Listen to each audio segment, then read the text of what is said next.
Pittsburgh Steelers fans, welcome back to another episode of the Hangover. I'm your Steel Curtain Network host, Daniel, alongside with me, Shannon White. Shannon, how are you doing on this Memorial Day? I'm doing well. It's been raining and flooding all weekend in West Virginia. Now, not where I live, but in the surrounding area. And so it's been a wet, soggy Memorial, but I want to wish everybody a happy Memorial Day and thank you to everybody that's serving and everybody that has served. And we're just blessed here in America. And so hopefully everybody's had a great Memorial Day weekend. For sure, 100%. It's the holiday is for us to remember and honor those that made the biggest sacrifice while defending our country. Without them, we wouldn't be able to talk Steelers football. There wouldn't be football to talk about. And so we appreciate what they do. And again, also like you, to echo what you stated as well, those that are currently serving, we thank you as well. But with that being said, no news is good news-ish. There's not very much coming out right now. Any news that does come out typically isn't news that you want to hear at this portion of the year. But there was a little bit of big news that came out across this weekend, and it put a lot of people in worry. Matt Canada's playbook was stolen out of Kenny Pickett's vehicle. It's a very exclusive playbook. Everybody wants to see, all 3 pages of it. And so what were your thoughts on the fact that Kenny Pickett, got his vehicle stolen and the Steelers playbook was in the back seat or something like that? When I first heard about it, they'd already recovered the playbook. So the day that it was stolen, he was doing a podcast downtown and somebody stole his vehicle. I didn't hear about it till the next day when they'd done recovered it. So right. I didn't even think it when I heard that the playbook was still in there. I'm like, well, ain't nobody would have won it anyway, so that makes sense. Yeah, my first thought was Bill Belichick he's pulling out all stops this year. Try to figure out what the Steelers are doing. First and foremost, I'm glad that, everything got cleared up. Person got arrested, justice was served, nobody was injured, things of that nature. You can't leave your key in the car. I'm not sure if that was what happened, but it's a little bit more difficult nowadays to steal vehicles. Then again, it was a Hyundai, and there is a TikTok out there for kids out there to steal them. It's a Genesis, so you expect it to be a little bit higher class and not have those issues of being stolen very easily. But yeah, I saw that. I was like, man, this is pretty insane. Like I said, fortunately, everybody was okay. But do you think that playbook was like a hard copy, or because I would assume that everything's like on some kind of digital form, computer. Unless it was one of, Bobby Boucher's playbook from back in the day where it's written down on a notebook. I don't understand what it's doing out there. Yeah, it's me. I figured it was, digital and it was all of them have it on their computers or tablets, all the players. And so, a playbook. Wow. Maybe Matt Canada inherited that playbook from Bobby Boucher's coach there. Yeah. And that's what he had in the car. Maybe that was just a decoy. So now any of the coaches in the division who made copies of it, now they're going to be all off and the Steelers have an advantage. Maybe. Hopefully somebody added some plays. We'll see. Only time will tell. It was a crazy situation, but when that's your biggest news over the weekend, that could be seen as a good thing. The Steelers still have one remaining slot available on the 90-man roster. They're sitting at 89. They signed Marcus Golden, an edge guy. Before we get into him, what are your thoughts on the fact that there's still an open spot? Do you think that they're targeting somebody specifically, or are they just waiting for maybe perhaps somebody to fall down or fall out and pick up someone? I don't understand why they still have the spot open. What are your thoughts, Shannon? Yeah, it might just be somebody, say, like a Quan Alexander. They could probably use one more, especially inside linebacker with coverage ability. And maybe, they know that Quan's like, I'm going to see what offers I might get, before training camp. And so they haven't been able to come to an agreement, and they're just kind of leaving a spot open if somebody like that decides to sign last minute or somebody gets cut somewhere Of course, they can always, waive somebody and make a transaction, even if they were at the limit. So I'm like you. I'm not really sure, but seeing how Khan and Waddle's handled this offseason, I know they've got a plan there. Yeah, I do too. I think so as well. I think they have some sort of plan brewing up. Perhaps maybe it is a middle linebacker that they're still talking to, something to that effect. But it's still an active spot right now. Or here recently, the biggest signing, so to speak, is what I mentioned before, is Marcus Golden. He's an outside guy. He played recently with Arizona. He played with J.J. Watts. TJ's come out and said some good things about him already. I'm sure they're somewhat familiar. Now, how excited are you for Marcus Golden? Do you think he's just that piece, or do you think he's going to put himself or make himself a role on this defense in this upcoming year? I do know that the outside linebackers tend to take some time off. TJ Watt kind of has a high motor, and, going at that, high performance level for extended period of times, he also requires extended rest, right? Where he'll be taken out for a couple of plays or a drive or so. And at that point, I think that's when it's really important for Marcus Golden, to come in. So that way there's not that huge of a drop off.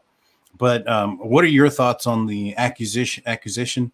What are your thoughts on the player and what he brings to the Steelers?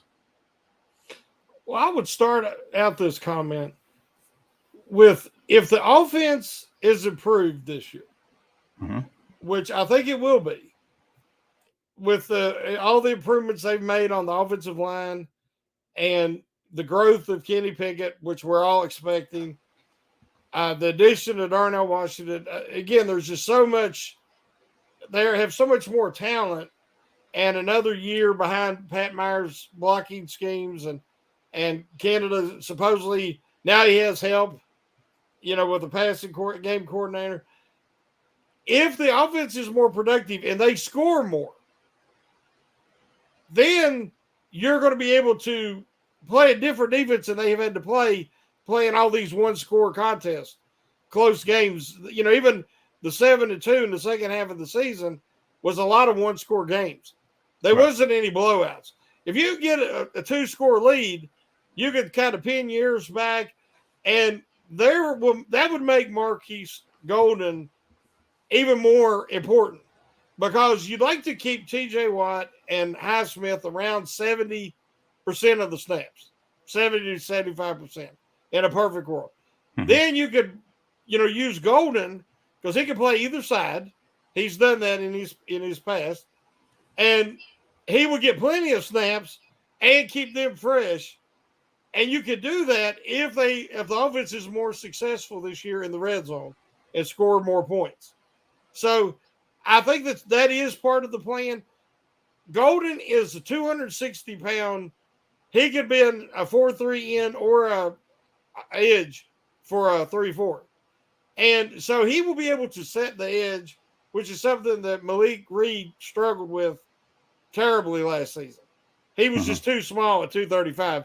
He just could not set the edge. He was getting tossed around like a rag doll. So Golden can set the edge. He is not a great quick twitch athlete. If you look at his RSA scores, he was very pedestrian. But what he does have is he's very strong, and he has a great motor. And he just keeps battling. He doesn't, give up on a play. Even if he gets run around the arch, he'll swing back in. He's that type of guy. So I think that he will be able to give quality snaps and relief and depth for the Steelers at the edge. Yeah, for sure. And the fact, here's the thing. I guess the only other downside about him is his age. He's 32 years old. A lot of people are thinking, though, that perhaps maybe, and I believe there was an article written earlier today by Tony Defio talking about Marcus Golden and on BehindTheSteelCurtain.com. Go check that out and read that article. But in that article, he talks about him being a very good, solid outside linebacker and him being 32 years old. That was the same age as Ingram was a couple of years back when the Pittsburgh Steelers signed him. And he thought he was ended up being a guy that was good enough to be a starter somewhere. And that ended up being why he ended up leaving the Pittsburgh Steelers. He thought he was better than Alex Highsmith. You don't see that maybe playing itself out here with a golden, where you think that maybe perhaps he's going to think that his performance should be one that's would be putting him out there with the starters, so to speak? You don't think we're going to come across Melvin Ingram 2.0, are we? Well, it's funny. If you look back at Melvin Ingram from his time in Pittsburgh, the Steelers give him another shot. He was out there late in free agency. Nobody wanted him. Right. And the Steelers had the need for a outside linebacker 3. They brought him in, give him a shot, and he looked productive. He looked, because he was playing limited snaps, which is what any player, as they advance in age, they want to cut back because they're not going to be quite as spry as they were when they were younger. So limited snaps, they could go all out. And he did. Well, he was traded. And if you really look at his numbers since then have been basically, sacks per snap count, and all these numbers are basically the same as it was in Pittsburgh. He still is not a full-time starter, and he hasn't been anywhere he's went. He still had to rotate in. He might have been the starter, but he wasn't getting a ton of reps. And he wasn't that effective with additional reps. He was more effective with limited reps. And so now he is where he is. I think Golden sees that. I think Golden's at a point that Golden realizes that he is a backup. And to be a backup, he's never had a surrounding cast of talent like he will have in Pittsburgh with T.J. Watt, Highsmith, Hayward, Fitzpatrick. I mean, we can just go down the list. He's going to have a lot more talent surrounding him in Pittsburgh than he's ever had with the Arizona Cardinals or the New York Giants. So I think they also know more about Golden, as you said, because J.J. Watt played with him and has only had great things to say about him. So they had some inside information there. So I think they know the personality. I think they know the person. And I think they know he still has something left. He only had 2.5 sacks last year. But again, he had 20-some pressures. So that means he got close, but he didn't finish. So with limited snaps and the better surrounding cast, he could really improve on those numbers this year. 100%. I agree with you. 100%. And real quick, while I have everybody's attention, would you guys do us a favor and hit that like button? Let's get that going up there. We're at about 46 people in here. Only got about 9 or 10 likes. Let's get that going up. So week 1 of OTAs are in the books. We've looked at a few things. There were some things that I was interested in seeing. One thing that kind of popped out to my mind, or popped off the screen to me, is that no rookies are given the job right off the bat. It appears that Dan Moore is starting at the left tackle position, and it appears that it'll be Patrick Peterson and Levi Wallace on the outside for the cornerback position, as Patrick Peterson will be mentoring Joey Porter Jr. The rest of the guys obviously are going to be, weren't expected to be starters, or especially, anywhere near this time. Were you surprised by the fact that the Steelers aren't having any of these rookies become starters from OTA day one? I mean, as me and you've talked before, Tomlin, and even before Tomlin, the Steelers just do not anoint a rookie as a starter. It just, it just doesn't happen. Kendrick Green, the reason he was the starter is just they had nothing else. I mean, the cupboard was totally bare. That was not the plan. That was not what they wanted to happen, but it just the way that was an odd season with the COVID and the reduced salary cap and everything that went with it. But I think it's good. I think that before a guy steps foot on even the training field for OTAs, he's proven nothing. So you can't just hand a guy a position and say, here you go. These guys they brought in guys to mentor almost all these young draft picks and let them start out and learn and not the pressure of lining up with the first team. You mentioned Dan Moore. Dan Moore went into the offseason, changed his diet, his workout. I talked for years about how his upper body definition just wasn't there. And he's a good athlete, and he's a very strong young man. But that told me a lot about his conditioning and his diet. Well, if you looked at him at OTAs, his upper body is much more defined. He got rid of that I call baby fat. And he says he really focused And he even started taking reps on the right side because he's seen the handwriting on the wall when they drafted Broderick Jones. So if there's what you want to see is that competitiveness that's like, okay, I might lose my position. I'm going to fight for it, but I'm willing to do whatever to stay out there on the field. Whereas we've seen Kevin Dotson say, well, they brought in Herbig, they talked to me, then they signed Samalu, and they haven't said anything else because he can read the writing on the wall. Right. Because you're talking about an all-pro level left guard in Samalu. So, but I don't like Dotson's answer. It should be, well, I'm in there competing for a position, and, he's not doing that. He's basically, I don't want to say he's whining, but he's basically saying, well, I just lost my position. They didn't even talk to me about it. Right. And, there's ways to handle things because there's injuries all the time on the offensive line. And he's one snap away from being a starter and having another opportunity to prove himself. He should have known they wasn't happy with his performance from last year, and to show that results that Moore showed with the offseason work he put in. That's what Dotson should have done because he knew his position was in jeopardy, but I don't see it. So it's two different guys on the same line showing how to handle the situation and the other one showing how not to handle the situation. Oh, I agree with you 100%. For sure, when it comes to Kevin Dotson, there's a little bit of a Devin Bush feel. He came out saying, there's business behind it, and that he'll still be playing football even if it's somewhere else. And I'm like, yeah, you're absolutely right. That's not the approach. That's not the mentality that Coach T or the Pittsburgh Steelers are looking for. Ramon Foster was an undrafted, guard out of Tennessee, and he played for a while. And once he became a starter, I think it was like his second or third year as a starter, the Pittsburgh Steelers ended up drafting a player in his position, very early in the draft. I think it was like a second rounder. I can't remember his name off the top of my head. But he never, made it onto the field because Ramon Foster didn't give up his job. Mm-hmm. And so, that's the kind of mentality you want, and it's going to build up better competition for you.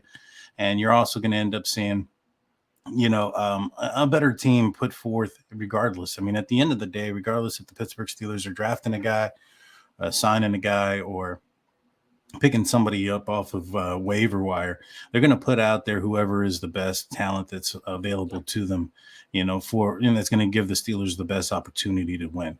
I think that's one of the main reasons why this team and Coach Tomlin has gone such a long time without having losing seasons or things of that nature, because they put, in my opinion, for the most part, the politics behind them and put the best players out there. Now, you have every now and then a Kendrick Green where they draft in the third round and probably should have been benched well into his rookie season, that they allowed him to play a lot further than we would have liked.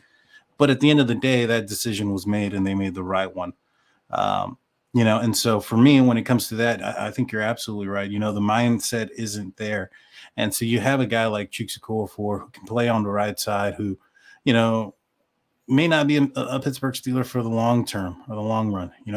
If Dan Moore can transition to that side and show his capabilities there, I mean, he could be your right tackle for years to come.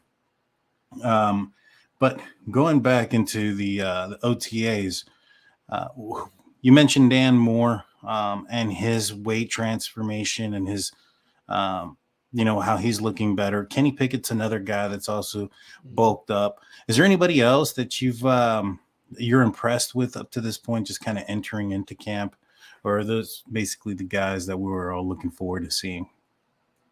Oh, there's different guys. One guy that we talked a little bit before the show is DeMarvin Leal, because I wrote an article a couple weeks ago. Were they going to ask him to come in around 280 and kind of be that hybrid defensive end / edge that he was last year? Because he give him reps at both positions. And right. I said, what he looks like when he shows up to training camp, but I wasn't even thinking about OTAs, but that's going to tell us a lot. Well, if you look at him, not only the Steelers kind of give us a hint when they signed Marcus Golden. Right. That's going to be he's going to be there for that third edge. And then they've got Roche and Herbig. which we think Herbig might eventually be an off-ball linebacker, but this first year he's going to be playing predominantly edge. So they have a little depth there now. So I was real interested to see DeMarvin Leal. I didn't see him Monday, but then on Tuesday we got to see him. And he is thicker this year. I'm saying somebody asked him his weight, and I think he said 290. No way. Because he was 3 last year, and he's heavier. If you look at him, he's thicker in the midsection. I don't know if that's a lack of conditioning, and that's why he's saying I'm 290. But he is thicker this year than he was last year. And to me, he looks more like a defensive lineman. So I'm excited to see when we won't really get to see anything until the preseason, but I'm anxious to see, has he improved his functional strength? Right. And did he work on explosiveness? Guys, people don't realize that a guy can have a 29, 30-inch vertical at the combine and really focus on, that shows a lot of your quick twitch ability. And you'll see a guy, later on jump 35 inches. They can add inches and explosiveness to their performance by specific training. And Alex Highsmith improved greatly from his rookie season to his second season. So I'm thinking that DeMarvin Leal, I'm hoping, has been working on that. And if he has, I think he will be better prepared to spell Ogunjobi or spell Hayward. And because they really could use him because he is a special player. He's not a great athlete, but he gets everything out of his ability. So I think if he can focus just on playing the defensive line, we could see a step up in year 2. Oh, 100%. When you focus on just one skill and you can hone in on your craft, that in my opinion increases or maximizes that player's ability to their ceiling. When they're having to be, have to learn multiple positions and rely on multiple being in multiple spots, I think that also kind of diminishes their ability to reach that level. And so for him to just kind of focus in on one position, especially early on in his career, and just kind of hone in that craft, I think that would be good for the Pittsburgh Steelers. I saw this in the chat, and a lot of people were saying this. One person that I thought came in phenomenal shape was Jaylen Warren. He looks extremely jacked up. He's ready to go, ready to take on a bigger load or more responsibility. How much he's going to take is going to be, obviously up to Najee. He's going to get as many carries as he wants or as many touches as he wants. But when it comes to Jaylen Warren, I really like having that two-headed monster. It's going to extend Najee into the, hopefully where we want to go is the postseason. So it'll extend his performance going on that direction and his health and the tread on the tire, so to speak. And Jaylen Warren really did come out as a really versatile back last year, both with his legs and his hands. I'm excited about him, and underratedly was his pass blocking abilities as well. Yeah. How excited are you for that dynamic duo, Najee Harris and Jaylen Warren, for this upcoming training camp? Well, there's been a lot of talk about the Steelers trying to get them out there at the same time. Oh, nice. And that would throw a new wrinkle because they're both very versatile. They both are excellent receivers. They both can block. You don't want them blocking in the hole, but I mean pass blocking. Right.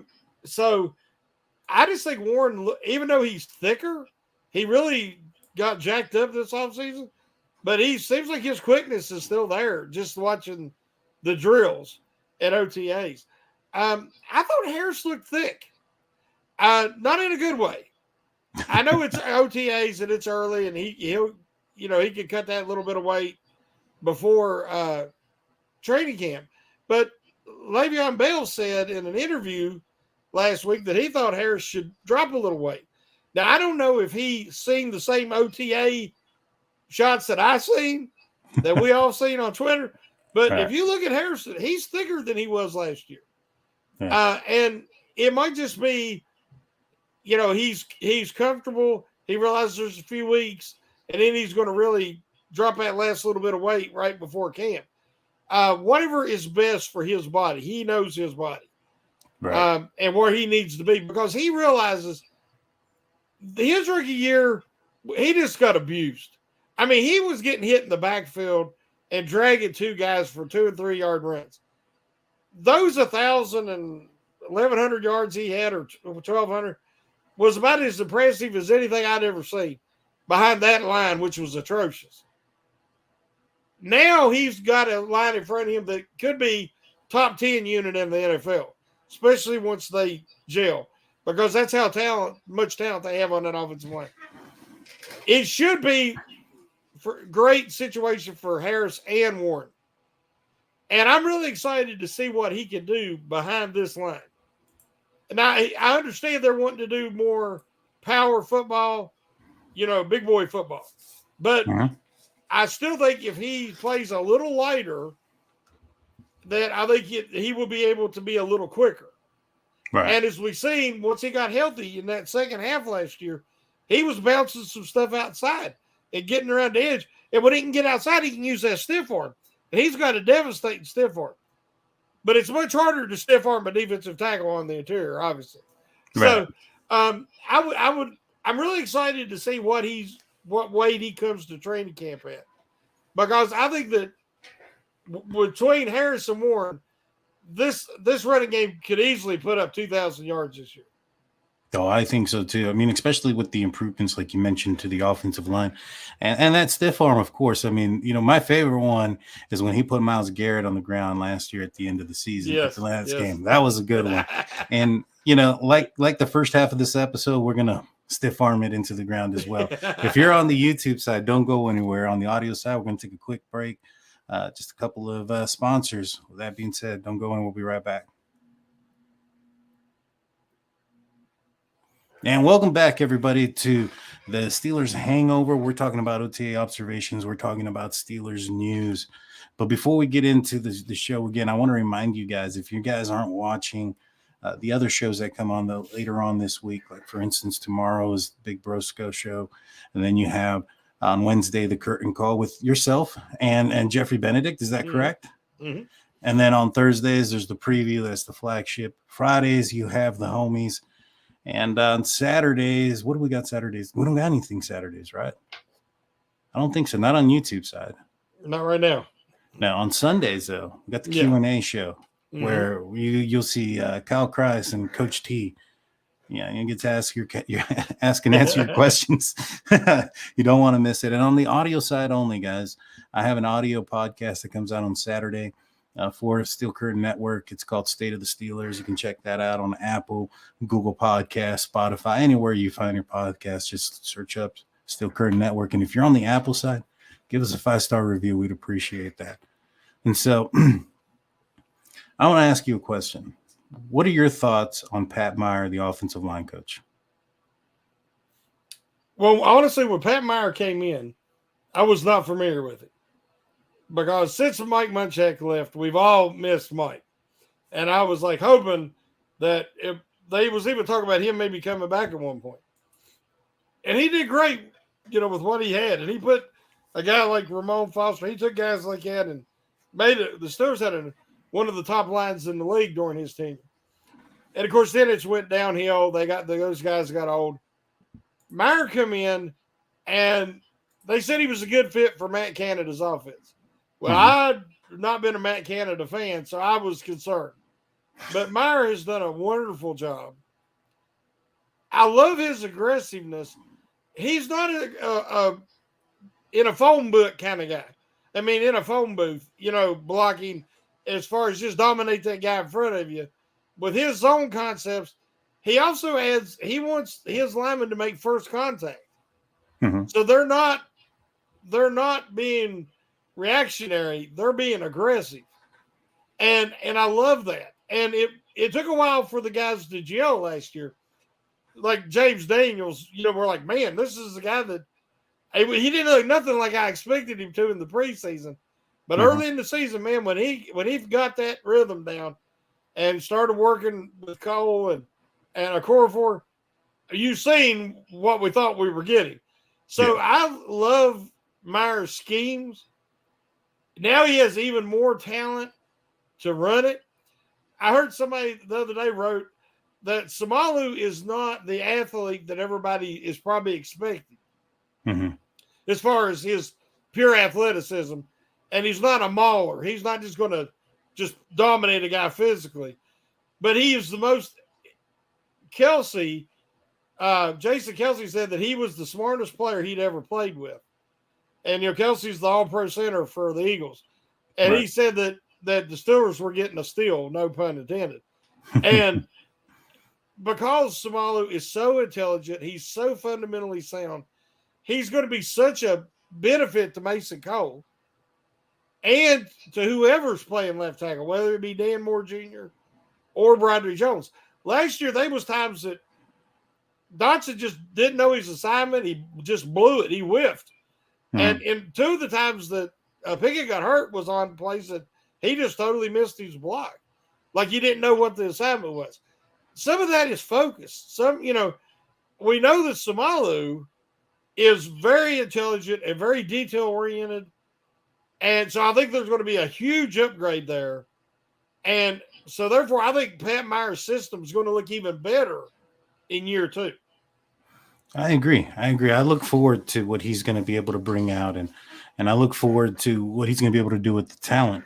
The reason I ask you is Mike Munchak, and you brought him up earlier. He was interviewed over the weekend, and he stated that he wants to come back into coaching. He talked, highly about the Pittsburgh Steelers. He was also the running game coordinator for the Pittsburgh Steelers when he was the offensive line coach for the Steelers. Do you think that if he wanted to come back, the Steelers could make room for him? Is there room for him under a Pat Meyer, offensive line coached team? Or, do you could see the Steelers utilizing his skills in other positions? Or do you think that's just something that ship has sailed? It was great for what he brought the city of Pittsburgh and the football team, but that's in the past. What are your thoughts on that? Yeah, I don't think it would really be fair to Pat Meyer. The main reason why is because Munchak is a legend. I mean, he's a Hall of Famer. He's revered around Pittsburgh because of, what a great coach he was and those lines that he helped assemble. If you bring him in, even as an assistant at this point, he would have a lot of knowledge and information and to bring, and he could really be an asset. But people's always, if the Steelers have a great running game, the people's are going to be like, well, Munchak's back, and look what, and that would take away from everything that Myers has installed and built with this team right now. If, say, the running game, the line doesn't gel at first, and they start struggling, it'd be like, Myers the bum, you got to get rid of him, bring Munchak in. You have to be careful who you put behind. It's the same thing with a quarterback. If you've got a starting quarterback that's a little bit in limbo, the last thing he needs is an established backup. Because as soon as he starts struggling the slightest little bit, everybody's going to be screaming for the backup. So I think that Munchak, he did what was best for him and his family at the time, and he went to Denver to be closer to his daughter and her family, if I remember right. And I hated to see him leave. But I just don't think with Meyer establishing himself and all the improvement that we saw out of the running game last year, I don't think it would be fair to him to bring in a guy that he's always going to have people looking over his shoulder at because of how much they love and respect Mike Munchak. Let's learn to love and respect Pat Meyer. 100%. 100%. I mean, it begs the question, is there going to be too many chefs in the kitchen, so to speak, especially two guys that are, coaching the same position, so to speak, and you would expect to coach the same position. And, if Mike Munchak was the running game coordinator, as we all assume that he was, I think the running game's doing well right now. Yep. I know it struggled a little bit last season in the early on, but a lot of that had to do with, the chemistry of the offensive line coming together, Najee Harris being injured, having to get healthy and things like that. And then you had what was going on with the quarterback position. You had Mitch Trubisky, then switch over to Kenny Pickett, a rookie quarterback.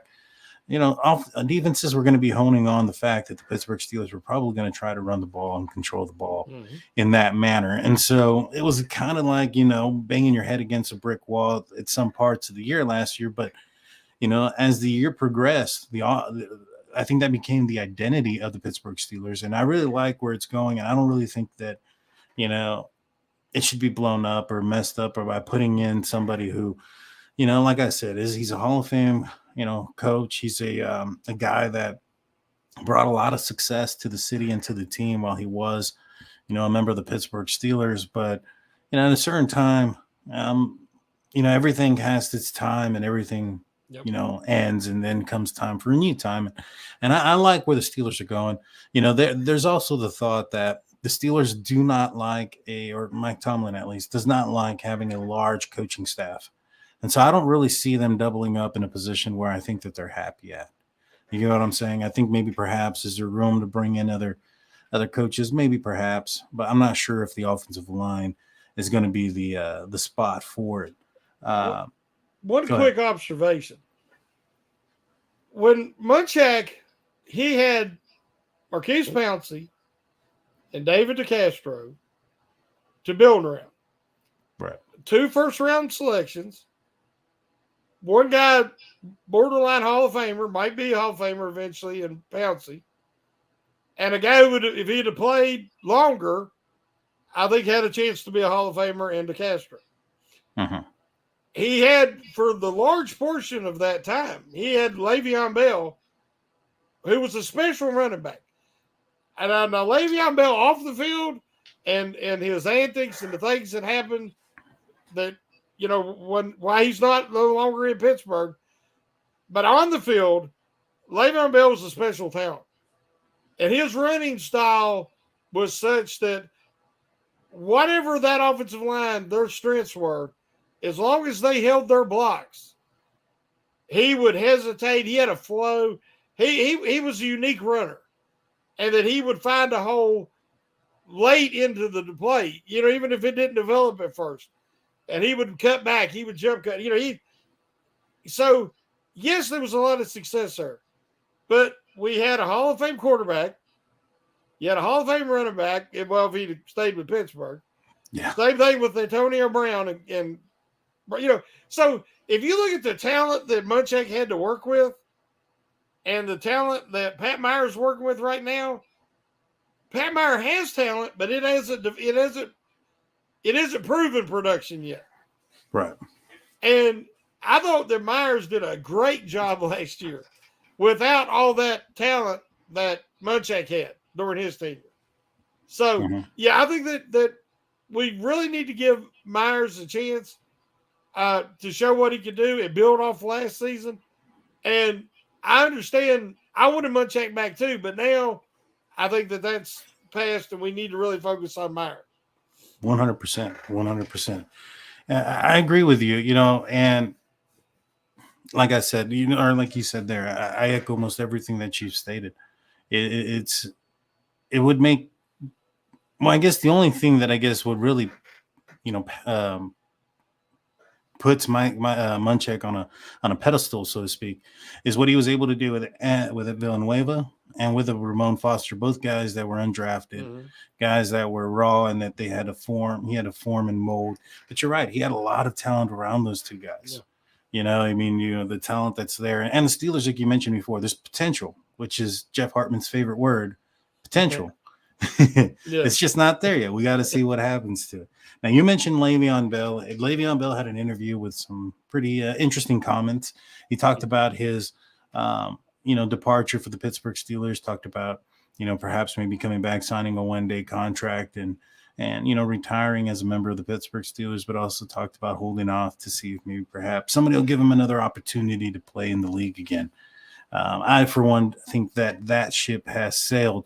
Do you think that, how do you think Steeler Nation would take in the thought of Le'Veon Bell retiring a Steeler?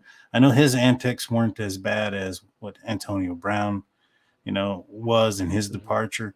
Do you think that there's a time, or do you think that time is, could be now for a Le'Veon Bell, Pittsburgh Steelers homecoming, so to speak, with him retiring as a member of the Steelers and Steelers Nation being okay with that.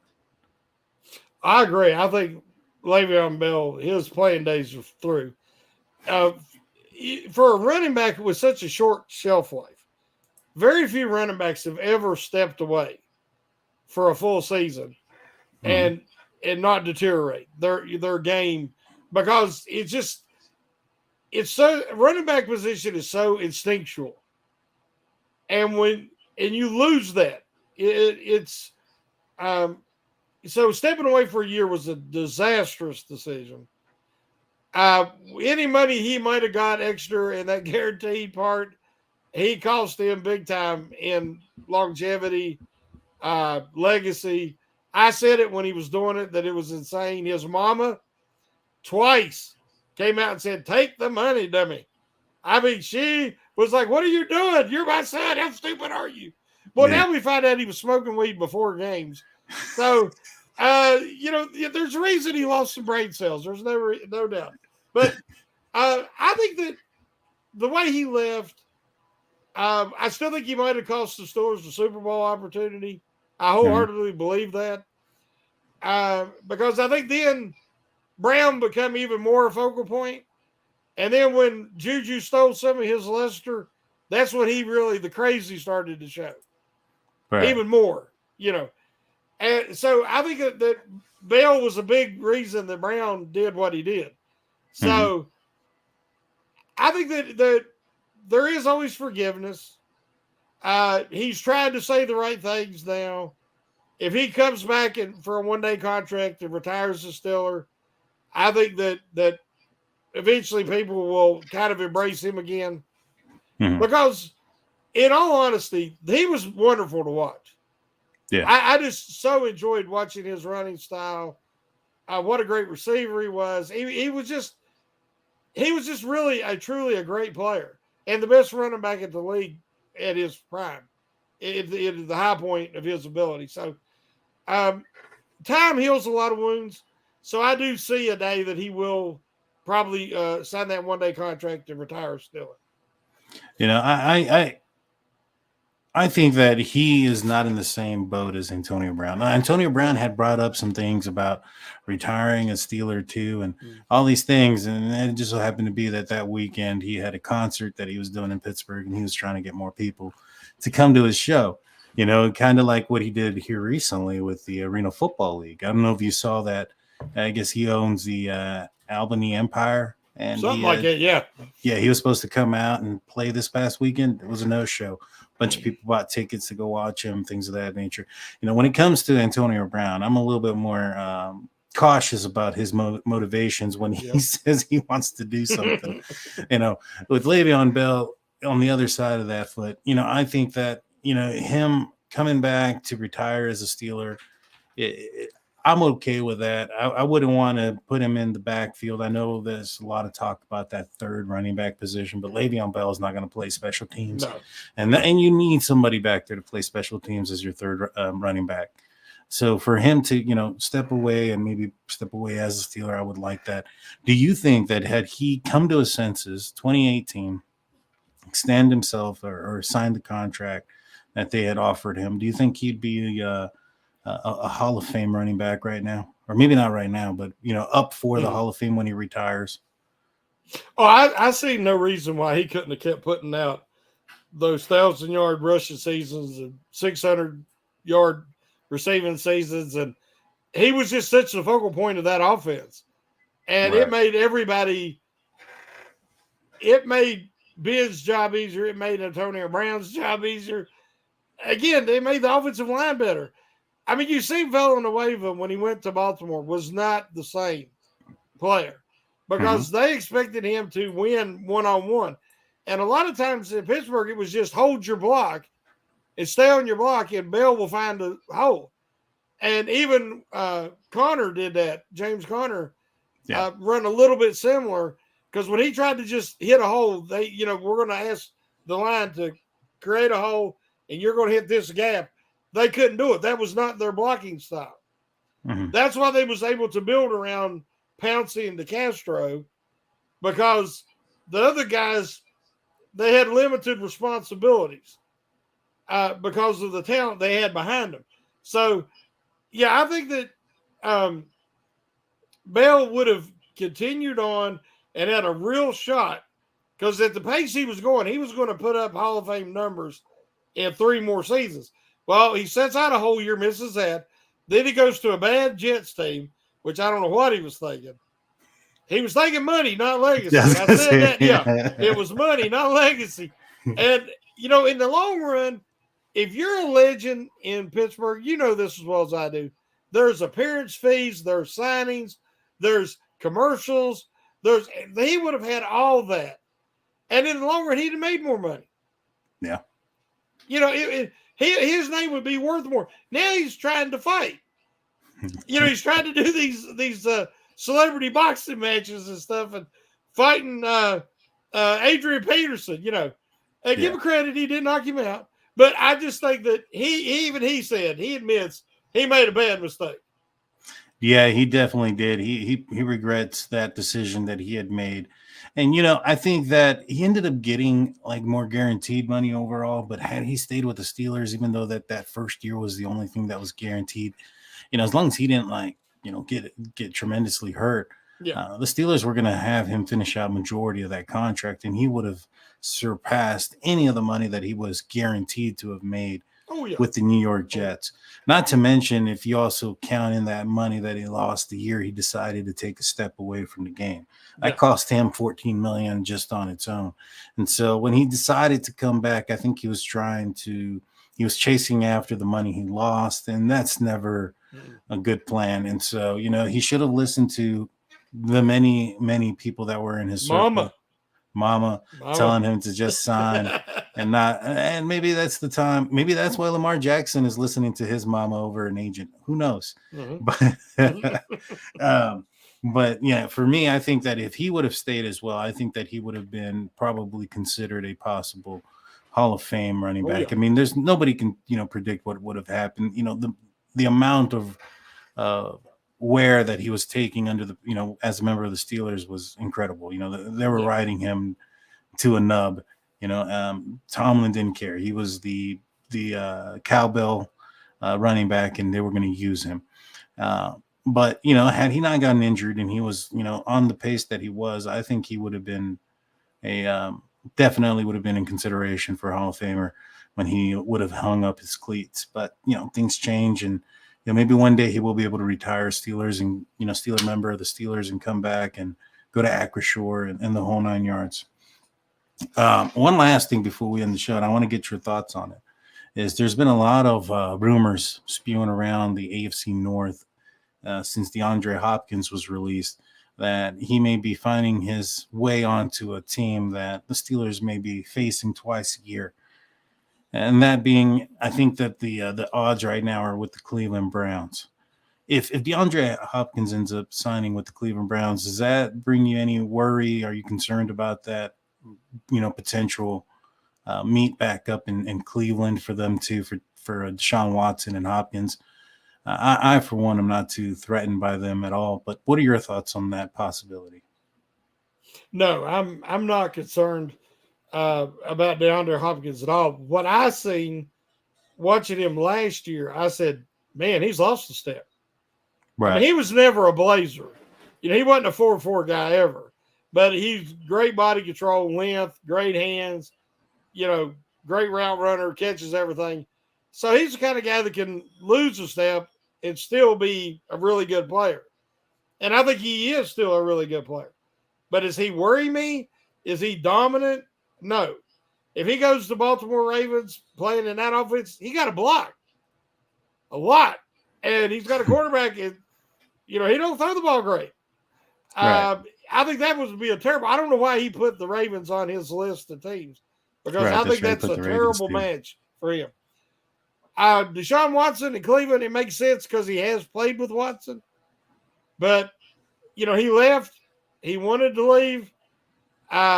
He didn't like Houston, but he also left Watson. And Watson hasn't really played much in 3 years now. Mm-hmm. And what he did play last year, he didn't worry me. And he still don't worry me. So if he plays for Cleveland, that doesn't worry me. The only team he could go for in the division that would worry me is the Bengals. But the Bengals already go 3 deep. So they don't want him. And I don't want the Steelers to get him for sure. Because, again, I think he's on the backside, the downside of his career. And I think he's lost a step. So, I'm not losing any sleep over Hopkins at all. Yeah, neither am I. And I echo what you say about him joining the Steelers. I think the Steelers, if anything, need a burner. I know they have Calvin Austin, and he's a guy that, we're hoping, there's that dreaded potential P word again. We're hoping that he can, turn that potential into something. But right now, with what's been proven that's on the Steelers are a lot of guys that can jump up and catch contested balls. And you have you have a DJ there who can get open. He's not the fastest guy. It's more his route running ability, but he's not a guy that's going to get you a lot of yards after catch. Maybe Pickens could possibly be that guy if they give him an opportunity to run with the ball. If they put the ball out in front of him for him to run after the catch, that's a possibility. But for the most part, the Steelers don't have that burner. And, I think that, bringing in a D-Hop, a guy that's, up there in age, a guy there that is probably lost a step, like you mentioned, is going to have some more of that, those contested ball throws. That's kind of what the Steelers already have. And I think they need somebody that can open it up a little bit and open up the top. And I'm excited. I'm excited about Calvin Austin being that guy. I'm excited for George Pickens getting more than just go routes, seeing what he's able to do as well. I'm excited for the season. I really am. But I've actually got an article that I think will be posted tomorrow about our wide receiver position. And it's funny, a lot of the things you just said is things that I covered in the article because I'm just taking a way too early look at what I think the depth chart's going to look like.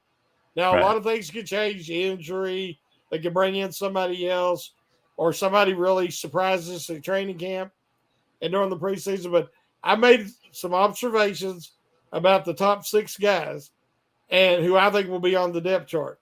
And so be sure to check that article out. But everything you said fits perfectly with that article. Nice. Well, I look forward to reading it and seeing my credit put in there as well. Do you have any final words for everybody before we let them go there, Shannon? No, just thanks for tuning in, and we're just really thankful and appreciative that we get to sit here and talk Steeler football with everybody, and people want to listen.